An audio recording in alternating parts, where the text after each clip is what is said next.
பாராளுமன்ற உறுப்பினர் ரவுஃப் ஹக்கீம் அவர்கள் இந்த ஒரு விஷயத்தை இப்ப பேசுறது அப்படின்றது ஒரு இனவாதம்.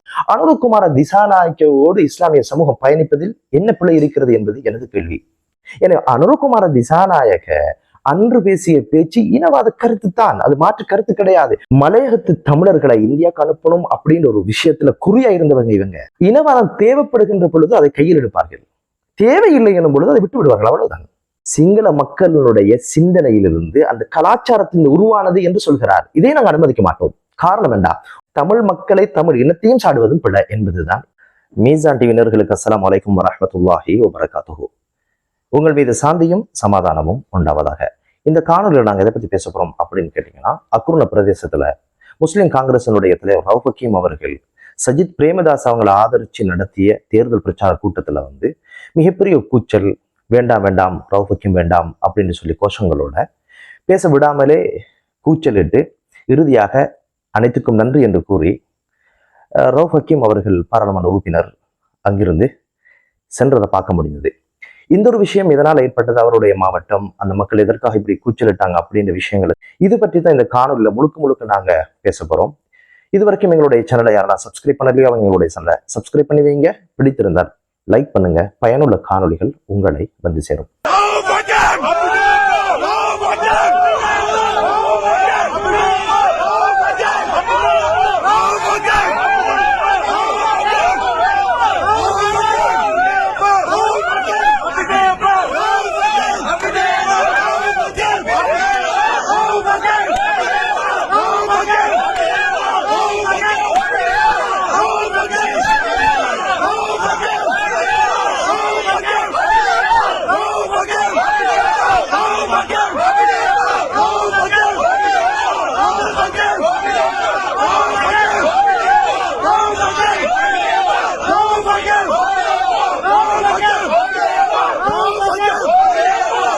இந்த கூச்சலிட்டவங்க அனுரகுமார திசாநாயக்க அவங்கள ஆதரிக்கிறவங்களாக தெரியுது.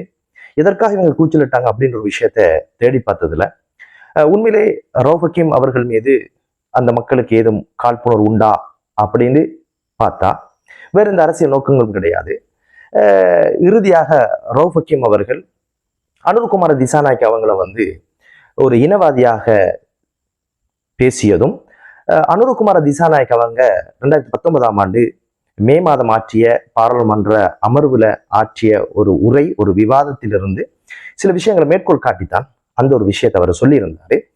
அந்த ஒரு விஷயத்தை சொல்லும்போது பாராளுமன்ற உறுப்பினர் ரவுஃப் ஹக்கீம் அவர்கள் சொல்லும்போது சொன்னாங்க, ஒவ்வொரு முஸ்லிம் தாயினுடைய கருவறையில் தான் பயங்கரவாதம் உருவாகிறது என்ற கருத்தினை பேசியவர் அனுரகுமார திசாநாயக்க என்று ஆணித்தரமாக சொல்லியிருந்தார். உண்மையிலே இந்த ஒரு விஷயம் குறித்து ரவுஃப் ஹக்கீம் பாராளுமன்ற உறுப்பினர் அவர்கள் மட்டுமல்ல, சமூகத்துல மிகப்பெரிய ஒரு பேசு பொருளாகவும் வாத பிரதிவாதங்களை உருவாக்கி வைத்திருக்குது.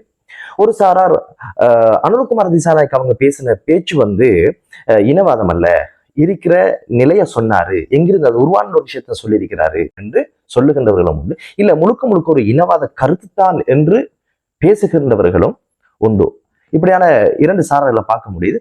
உண்மையில அனுரகுமார திசாநாயக்க அவங்க சொல்ற ஒரு விஷயம் என்னன்னு கேட்டீங்கன்னா, இந்த தாக்குதலுக்கு என்ன பேரை சொல்ல போறீங்க அப்படின்ற வினாவில தான் எழும்புது.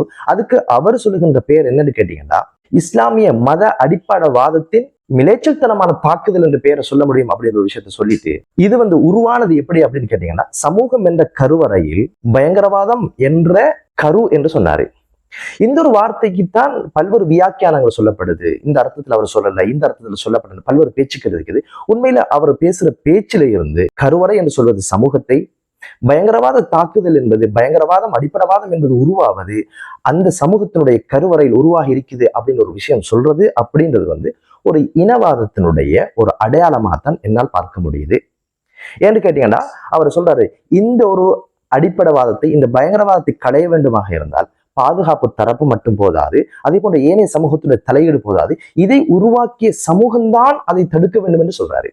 அப்படின்னா ஒரு மதத்தின் அடிப்படையில் ஒரு பயங்கரவாதமான தாக்குதலுக்கு இது பேர் அப்படின்னு அவர் சொல்ற அதே நேரத்துல இதை உருவாக்கியது சமூகம் என்று சொல்றதும், பயங்கரவாதத்தை உருவாக்கிய சமூகம் என்று சொல்றதுல ஒரு இனவாதம் இல்லைன்னு எப்படி சொல்ல முடியும்? உதாரணத்துக்கு சொல்றதா இருந்தா, இந்த முஸ்லிம்களுடைய கலாச்சாரம், பண்பாட்டு விழுமியங்கள் தான் இந்த சமூகத்துக்குள்ள இருந்த ஒரு பயங்கரவாதத்தை உருவாக்கி வச்சிருக்கிறது என்பது தெளிவாக அவர் சொல்றாரு. உதாரணத்துக்கு இதே விஷயங்கள் ஒரு இஸ்லாமிய முஸ்லிம் சமூகத்தினுடைய பண்பாடு, மதரசாக்கள், ஆடை கலாச்சாரம் இதெல்லாம் சேர்ந்துதான் இஸ்லாமிய சமூகம், முஸ்லிம் சமூகம் என்பது அவருடைய கல்ச்சர்.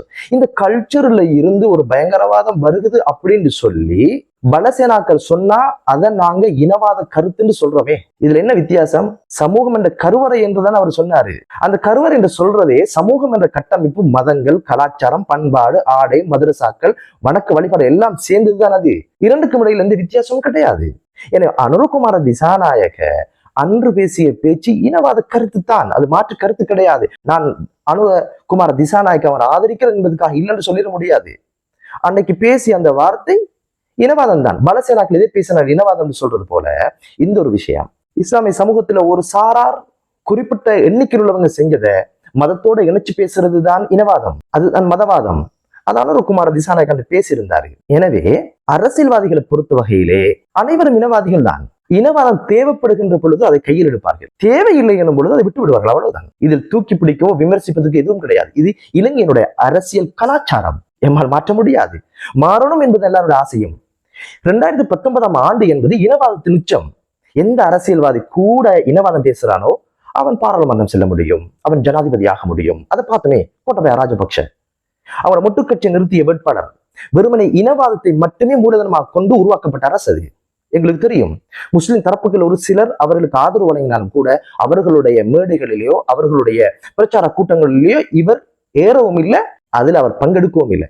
ஏதோ ஒரு வீடியோ சமூக வலையத்துல பார்க்க முடிஞ்சு, ஒரு முஸ்லிம் பிரதிநிதி சொல்றாரு, சேர் இறங்குங்க சேர், ஒரு நிமிஷம் சேர், முகத்தை காட்டிட்டு போங்க சேர், முடியாதுன்னு போய்த்தாரு. அன்னைக்கு இனவாதம் உச்சத்துல இருந்ததுனால அனுரகுமார திசாநாயக்கும் அதை பேச வேண்டிய நிர்பந்தம் இருந்தது. அவர் அதை பேசலண்டா இதை செஞ்சது அனுரகுமார திசாநாயக்கன் ஒரு விமர்சனமும் ஒரு சேர்பூசுதல் நடந்திருக்கும் என்பது அனுரகுமார திசாநாயக்கு தெரியும்.